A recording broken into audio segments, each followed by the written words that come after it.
बच्चों, आज हम क्लास 10th का एक और फिजिक्स का न्यूमेरिकल लेकर के आए और वो न्यूमेरिकल है प्रकाश का परावर्तन तथा अपवर्तन का।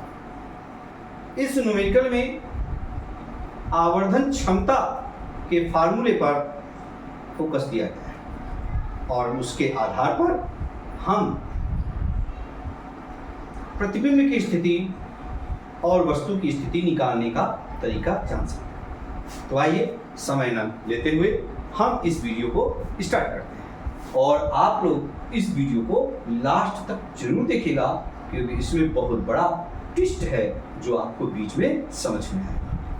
कोई भी इसको मिस मत करिएगा क्योंकि अगर मिस करोगे तो ये सवाल समझ में नहीं आएगा। चलिए स्टार्ट करते हैं। क्वेश्चन है 12 सेंटीमीटर फोकस दूरी वाले अवतल दर्पण के सामने 4 सेंटीमीटर लंबी एक वस्तु कहाँ रखी जाए कि उसका 1 सेंटीमीटर लंबा प्रतिबिंब बने। तो सबसे पहले हमें दी है फोकस दूरी। क्या दी है? फोकस दूरी। फोकस दूरी दी है और फोकस दूरी को हम रिप्रेजेंट करते हैं F से और ये दिया है -12 सेंटीमीटर। दूसरी चीज हमें दी है इतने सेंटीमीटर लंबी वस्तु। तो वस्तु की लंबाई, वस्तु की ऊंचाई लिखो, लंबाई की बजाय ऊंचाई, लंबाई या ऊंचाई h1 इज इक्वल टू आपको 4 सेंटीमीटर दिया है। ठीक है। दूसरी चीज प्रतिबिंब की ऊंचाई, प्रतिबिंब की ऊंचाई ये आपको दी है h2 1 सेंटीमीटर। आपसे पूछा क्या गया है? पूछा गया है कि दूरी वाले अवतल दर्पण के सामने इतने लंबी वस्तु कहां रखी जाए। वस्तु की स्थिति, वस्तु की स्थिति या वस्तु की दर्पण से दूरी, दर्पण से दूरी ये होती है u बराबर क्वेश्चन। अब बच्चों सबसे पहली चीज फोकस दूरी आपने मान लिया माइनस है। यहां पे आपने देखा कि जो प्रतिबिंब आपका है वो 1 सेंटीमीटर है और वस्तु आपकी 4 सेंटीमीटर। इससे ये साबित होता है कि जो प्रतिबिंब है वो वस्तु से क्या है? छोटा है। क्या है? छोटा है। और जब प्रतिबिंब वस्तु से छोटा है इसका मतलब क्या हुआ? ये रियल भी होगा और ये वास्तविक भी है। इसका मतलब एक चीज और बन गया कि इसकी आवर्धन क्षमता माइनस में होगी। तो आवर्धन क्षमता बराबर आपको मालूम है चूंकि प्रतिबिंब वस्तु से छोटा है। क्या है? प्रतिबिंब से वस्तु से छोटा है। प्रतिबिंब वस्तु से छोटा है। अतः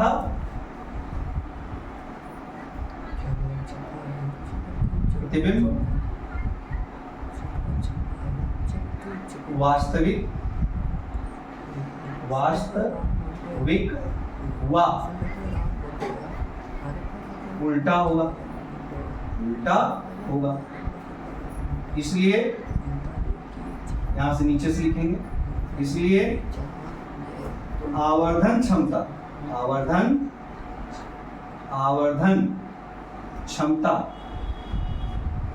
बराबर आवर्धन क्षमता ऋणात्मक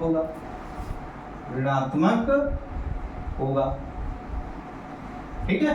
जब आवर्धन क्षमता ऋणात्मक होगा तो क्या हमारा होगा? आपको मालूम है कि m बराबर h2/h1 is equal to v/u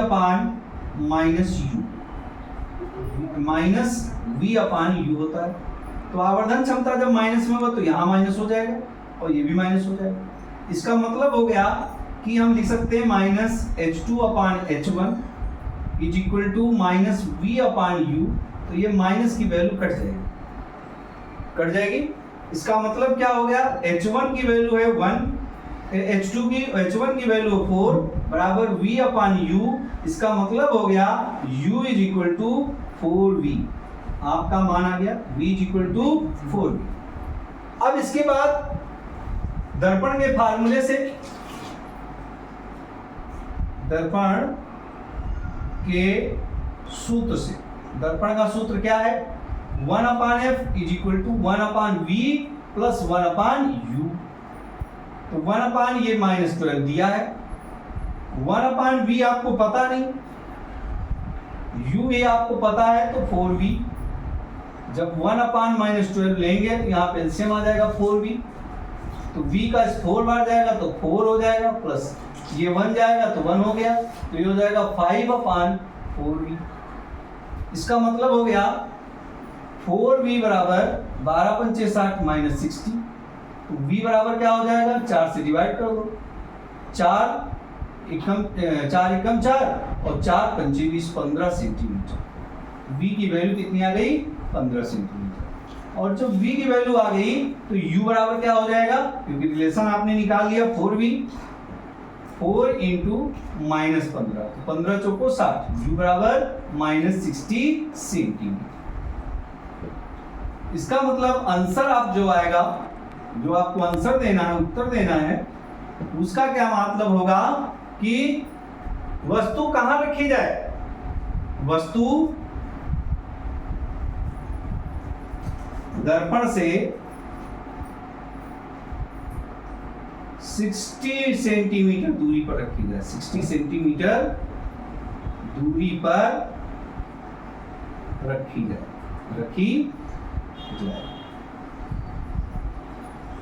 ठीक है बच्चों, तो ये क्वेश्चन आपके लिए बहुत ही इंपॉर्टेंट था। और आपने देखा यहाँ पर ट्विस्ट क्या था कि आवर्धन क्षमता यहाँ पर ऋणात्मक था। अगर आप आवर्धन क्षमता को ऋणात्मक नहीं लेते तो आपका रिजल्ट गड़बड़ हो जाता। इसलिए इस ट्विस्ट को भी बहुत ध्यान देना है। जब आवर्धन क्षमता ऋणात्मक होगी, क्यों ऋणात्मक होगी? क्योंकि यहाँ पर वस्तु की पोजीशन, वस्तु जो है वो प्रतिबिंब से क्या है? बड़ा है। और जब वस्तु प्रतिबिंब से छोटा हो जाता है तो आवर्धन क्षमता धनात्मक हो जाती है। तो इस चीज को भी आपको ध्यान देना है। That is all. अब आप लोग इसको अच्छे से प्रैक्टिस करिएगा, इसी के और सवाल भी हम आपको बताएंगे।